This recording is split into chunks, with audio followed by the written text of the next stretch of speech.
one of the game's great gentlemen. We mourn his passing with you today with Alex Rodriguez, Matt Vasgersian. We'll talk plenty about Lou Brock's life and times on the day of his passing today. But let's spin it to the Cubs and Cardinals.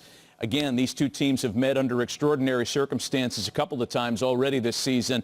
Let's talk about the Cardinals specifically. A 16-day layoff is what they had to endure in the middle of the season, the longest by any team in Major League Baseball history. Yeah, it was COVID-19. They were on the road in Milwaukee throwing baseballs into beds, and then they went home. They're trying to make all those games up in a crazy dash of 55 games in 44 days. They have pitched at a terrific level this year. Same cannot be said so much for the lineup.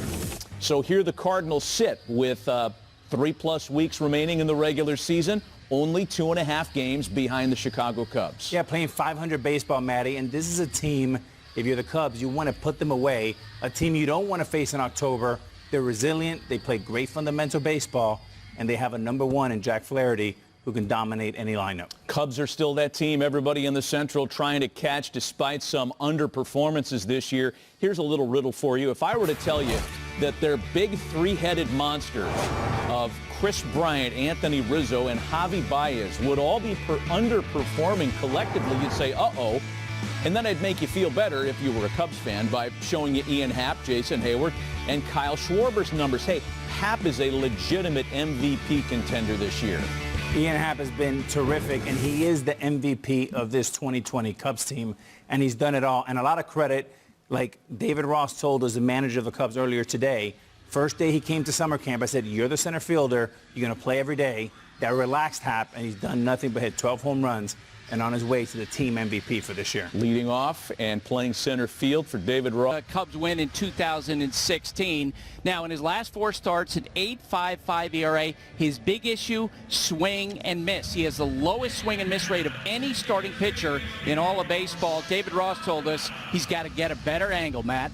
Boy, and few get inside of John Lester's head and know him better than a guy who caught him not only here in Chicago, of course, but in Boston. They combined to accomplish a lot of great things. It is John Lester, ready to make his 8th start of the year. Last out there on Tuesday in Pittsburgh.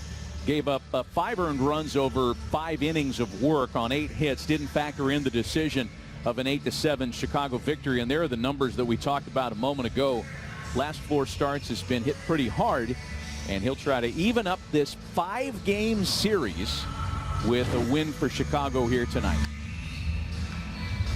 Get you right to the Cardinals Taco Bell starting lineup this evening. Colton Wong, the only pure left-handed hitter in there against John Lester tonight. We highlight Paul DeJong, a 2019 All-Star. Last 9 games have been very good for Paul. 12 for 35, batting almost .350 during that period. He's driven in a lot of runs along the course of that stretch. And we'll be visiting with him as he'll be wearing a microphone and an earpiece for us tonight. We'll talk to Paul about playing in his home state in a ballpark. Let's take a look at his Taco Bell starting lineup tonight. Here's how the Cubs align in game 4 of 5 in this series. Happ, Bryant, and Rizzo, Baez, Schwarber, and Contreras, Jason Hayward, David Bote, and Jason Kipnis rounded out for Kyle Schwarber. 5 of his last 9 hits have been homers. 4 homers in his last 10 games. He'll be taking swings against right-hander Dakota Hudson, former first-rounder, 25-year-old with a 1-2 record on the year, a sub-3 ERA. Each of Dakota's 5 starts have progressively gotten longer and better, culminating in his win, his first of the year, last time around on the 31st at Cincinnati.